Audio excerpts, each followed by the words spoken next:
Assalamualaikum warahmatullahi wabarakatuh. Rekan-rekan mahasiswa, selamat datang kembali dalam mata kuliah kimia organik. Pada pertemuan kali ini kita akan membahas tentang hidrokarbon. Apa itu hidrokarbon? Hidrokarbon adalah senyawa organik yang hanya terdiri dari atom karbon dan hidrogen atau atom C dan atom H. Kemudian hidrokarbon ini diklasifikasikan menjadi yang pertama ada hidrokarbon alifatik. Hidrokarbon alifatik ini terdiri dari hidrokarbon alifatik jenuh dan hidrokarbon alifatik tak jenuh. Untuk hidrokarbon alifatik jenuh ini terdiri dari alkana, sementara hidrokarbon alifatik tak jenuh ini ada alkena, ada alkuna, dan ada alkadiena. Yang kedua ada hidrokarbon alisiklik. Hidrokarbon alisiklik ini yang pertama ada hidrokarbon alisiklik jenuh, di sini ada sikloalkana, kemudian ada hidrokarbon alisiklik tak jenuh, di sini ada sikloalkena. Berikutnya ada hidrokarbon aromatik. Nah, hidrokarbon aromatik ini ada benzena dan turunannya dan senyawa di luar benzena. Berikutnya adalah keunikan atau kekhasan atom karbon. Atom karbon mempunyai 4 elektron valensi atau dapat membentuk 4 ikatan kovalen seperti yang digambarkan di sini. Di sini atom karbon itu memiliki 4 elektron valensi yaitu 1, 2, 3, 4. Kemudian atom karbon ini membentuk 4 ikatan kovalen dengan atom hidrogen. Ini ya ikatan kovalennya. Ikatan kovalen antara C dengan H. Kemudian atom karbon ini relatif kecil sehingga ikatan kovalennya relatif kuat. Nah, atom karbon ini dapat membentuk ikatan rangkap. Atom karbon ini juga ada yang namanya atom karbon primer, atom karbon sekunder, atom karbon tersier, dan atom karbon kuartener. Untuk penjelasannya berikut ini.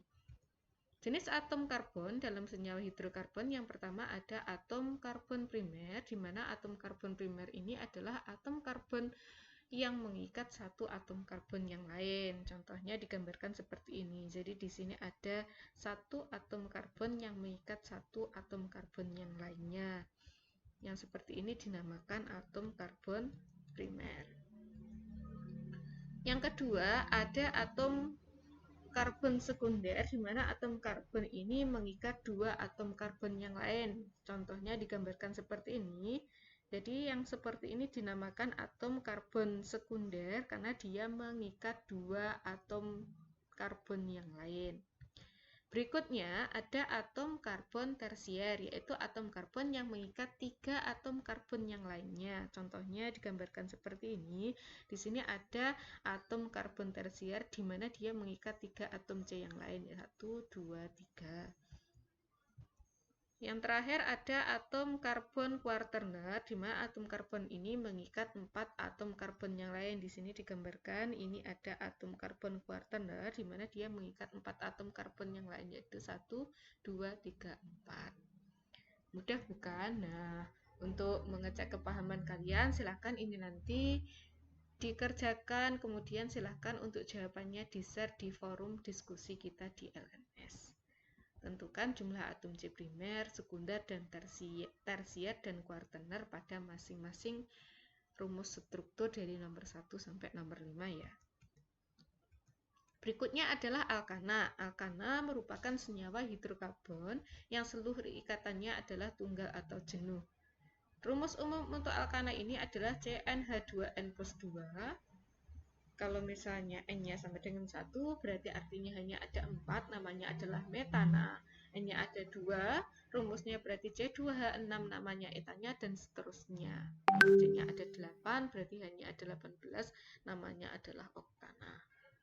Jadi ini yang perlu diingat ya, 1 meta, 2 eta, 3 propa, 4 buta, 5 penta, 6 heksa, 7 hepta, 8 okta, nanti ada 9 nona, ada 10 deka. Tolong diingat-ingat karena ini akan mempermudah kalian dalam penentuan penamaan senyawa hidrokarbon. Berikutnya ada gugus alkil. Gugus alkil rumus umumnya adalah CnH2n+1. Namanya sesuai dengan alkana tapi berakhiran dengan il. Contohnya di sini ada CH3. Kalau pada alkana tadi kan ada CH4 namanya metana. Kalau pada alkil ada CH3 namanya metil. Kemudian ada C2H5 namanya etil, ada C3H7 namanya propil, dan seterusnya sampai di sini ada C6H13 yaitu heksil. Nanti ada lagi C10, berarti C10H21 berarti nanti namanya adalah dekil ya. Kemudian tata nama alkana yang pertama, nama terdiri dari dua bagian yaitu nama cabang dan rantai utama. Cabang sama dengan gugus alkil. Sementara untuk rantai induknya atau rantai utamanya itu sama dengan alkana, yaitu rantai karbon terpanjang. Nah, rantai utama ini diberi nama dengan akhiran ana. Posisi cabang ditunjukkan dengan angka 1, 2, 3, dan seterusnya. Penomoran dimulai dari salah satu ujung yang paling dekat dengan cabang. Kemudian, jika cabang lebih dari 1, diberi awalan di, tri, tetra, penta, dan seterusnya.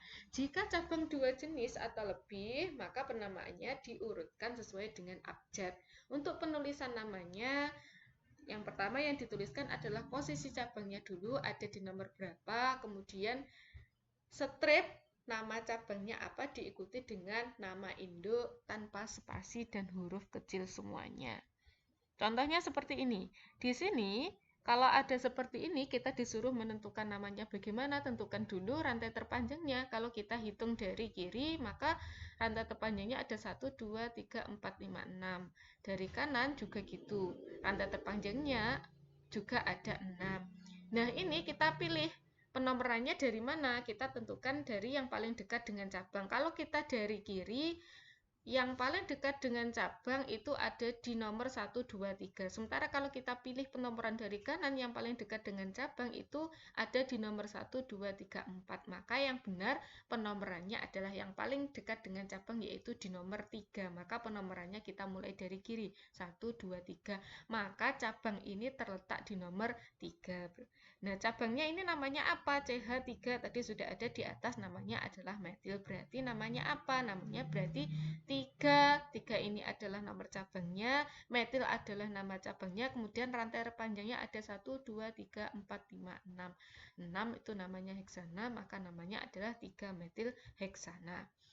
Contoh berikutnya, di sini masih sama, rantai terpanjangnya ada 6, 1, 2, 3, 4, 5, 6. Kalau kita perhatikan yang paling dekat dengan cabang berarti kita melakukan penomoran dari kiri, karena kalau dari kiri nomor 2 ini sudah ketemu cabang, sementara kalau dari kanan nomor 4 baru ketemu cabang, maka kita pilih penomorannya adalah dari kiri. Kemudian kita tentukan nama cabangnya adalah metil. Di sini metilnya ada 2. 2 itu di nomor berapa? Di nomor 1, 2, 3. Jadi metilnya ada di nomor 2 dan 3. Maka kita tuliskan nomornya 2,3 karena metilnya ada 2. Kita kasih awalan di, berarti di metil rantai terpanjangnya tetap yaitu heksana.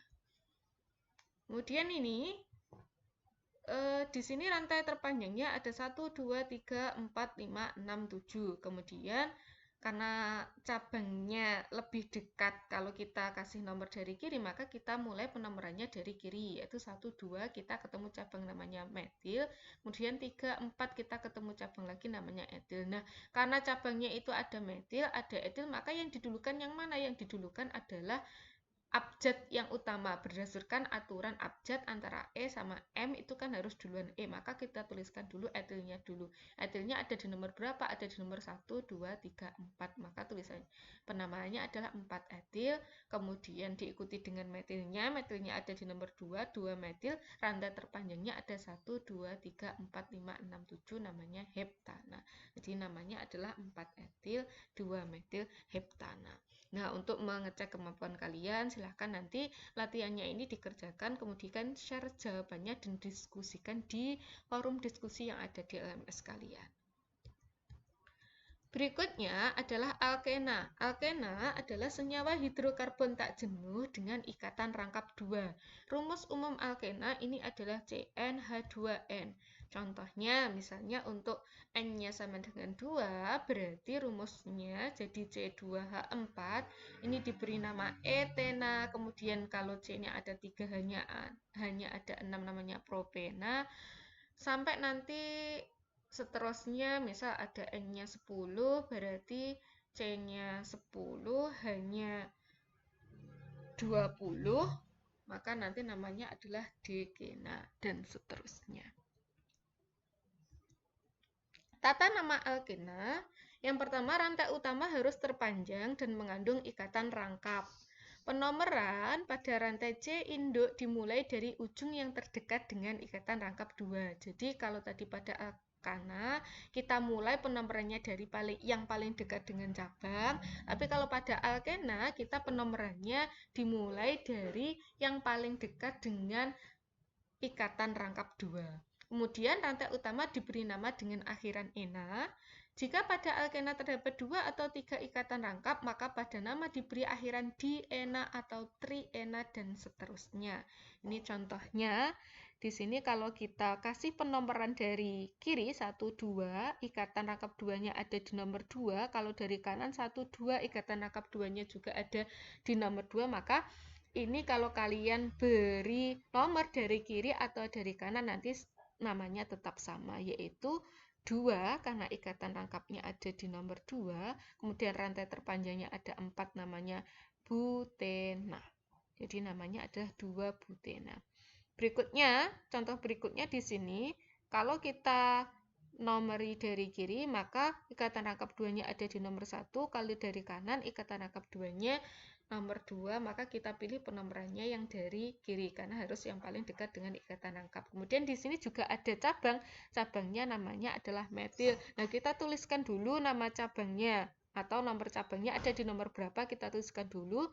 Berarti ini nomor cabangnya ada di nomor 2, cabangnya namanya metil, berarti 2 metil, kemudian ikatan rangkap 2-nya ada di nomor 1, berarti 2 metil, 1 karena ini rantai terpanjangnya ada 3, maka propena.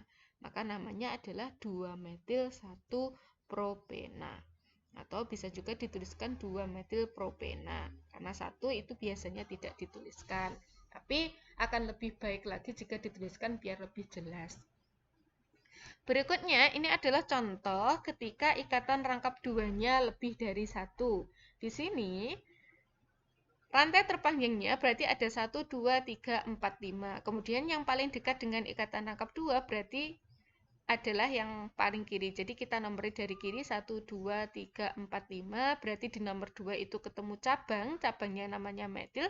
Berarti nanti ada 2 metil. Kemudian ikatan rangkap 2-nya ada di nomor 1 dan nomor 3. Berarti 2 metil 1,3. Kemudian ini rantai terpanjangnya ada 5 berarti penta. Karena tadi ikatan rangkap 2-nya ada 2 berarti diena. 2 metil 1,3 pentadiena. Nah, untuk mengecek kepahaman kalian, silakan untuk latihannya ini nanti dikerjakan, kemudian kita diskusikan sama-sama di forum LMS kita. Berikutnya adalah alkuna. Alkuna adalah senyawa hidrokarbon tak jenuh dengan ikatan rangkap 3. Rumus umumnya adalah CnH2n-2. Jadi contohnya kalau ada N-nya 2, berarti C2H2 namanya etuna dan seterusnya. Jika ada N-nya 5, maka rumus umumnya C5H8 namanya pentuna. Nah, tata nama alkuna hampir sama dengan tata nama alkena ya. Untuk aturan tata nama alkuna, yang pertama rantai utama harus terpanjang dan mengandung ikatan rangkap, khususnya ikatan rangkap 3. Kemudian penomoran pada rantai C induk dimulai dari ujung yang terdekat dengan ikatan rangkap 3. Rantai utama diberi nama dengan akhiran una. Ini contohnya ya. Ini kalau kita nomori dari kiri 1, 2, 3 baru ketemu ikatan rangkap. Kalau dari kanan juga 1, 2, 3 kemudian ketemu ikatan rangkap. Tapi kita perhatikan di sini 1, 2 ini tidak ada cabangnya, tetapi kalau dari kanan Aslinya kalau tinjauannya adalah ikatan rangkap saja, kan kita bisa menomori baik dari kiri atau dari kanan karena ikatan rangkap tiganya sama-sama ada di nomor 3. Tetapi kalau dari sebelah kanan ternyata di nomor 2 kita menemukan cabang, sementara kalau kita lihat dari sebelah kiri di nomor 2 kita tidak menemukan cabang. Maka yang dipilih, kalau tadi yang pertama adalah yang paling dekat dengan ikatan rangkap, maka kondisi kedua penomoran kita tentukan dari yang paling dekat dengan cabang. Jadi karena ini tadi kita bisa sama-sama memilih dari kiri atau dari kanan, karena ini yang dari kanan itu di nomor 2 sudah ada cabang, maka kita untuk penentuan penomorannya kita mulai dari sebelah kanan. Jadi ada 1, 2, di sini ada cabang namanya metil, berarti 2 metil, kemudian 3, 1, 2, 3, 4, 5, 6, karena rantai terpanjangnya ada 5, maka namanya adalah 2 metil 3 heksona, itu ya. Dan itu contohnya, bagaimana kalau ada 2 ikatan rangkap 3, ya kita sama, masih langkahnya sama seperti tadi, kita tentukan penomorannya dulu. Yang paling dekat dengan ikatan rangkap 3, maka kita mulai dari kiri. Jadi di kiri nomor 1 itu kita ketemu ikatan rangkap 3, kemudian di nomor 3 itu kita juga ketemu ikatan rangkap 3. Maka namanya adalah 1,3. Kemudian ini kan ada rantai terpanjangnya ada 5, maka namanya adalah penta karena ikatan rangkap 3-nya ada 2 dikasih di, kemudian akhirannya una. Jadi namanya adalah 1,3 pentadiuna. Lalu bagaimana kalau dalam satu senyawa atau struktur senyawa itu ada ikatan tunggal, ada ikatan rangkap 2, dan ada ikatan rangkap 3 seperti ini, maka penamaannya kita tulis dulu. Yang ikatan rangkap 2-nya itu ada di nomor berapa, berarti karena penomoran kan kita aturannya adalah kita mulai dari yang paling dekat dengan ikatan rangkap. Nah ini paling dekat dengan ikatan rangkap kita dahulukan yang alkena. Ini berarti di nomor 1 kita ketemu alkena, berarti 1 buten. Kemudian di nomor 3 kita ketemu ikatan rangkap 3, berarti 1 buten 3 una. Kenapa 1 buten? Karena ini rantai terpanjangnya ada 4. Kemudian di nomor 3 ini ada ikatan rangkap 3, maka namanya adalah 1 buten 3 una. Berikutnya ada seperti ini, masih sama, kita nomori berarti dari kiri 1, di nomor 1 kita ketemu ikatan rangkap 2, berarti ini 1, 2, 3, 4, 5, 6, berarti 1 heksen, kemudian di nomor 3 dan 5, berarti 3,5 diuna, karena ini adalah unitnya algona. Nah, teman-teman, untuk mengecek kepahaman kalian, silahkan latihan 4 ini nanti juga dikerjakan, kemudian kita diskusikan sama-sama di forum diskusi kita pada LMS. Untuk pembelajaran hari ini cukup sekian, semoga bermanfaat. Jika ada yang ditanyakan, silahkan kita diskusikan sama-sama di forum LMS. Saya akhiri dulu. Assalamualaikum warahmatullahi wabarakatuh.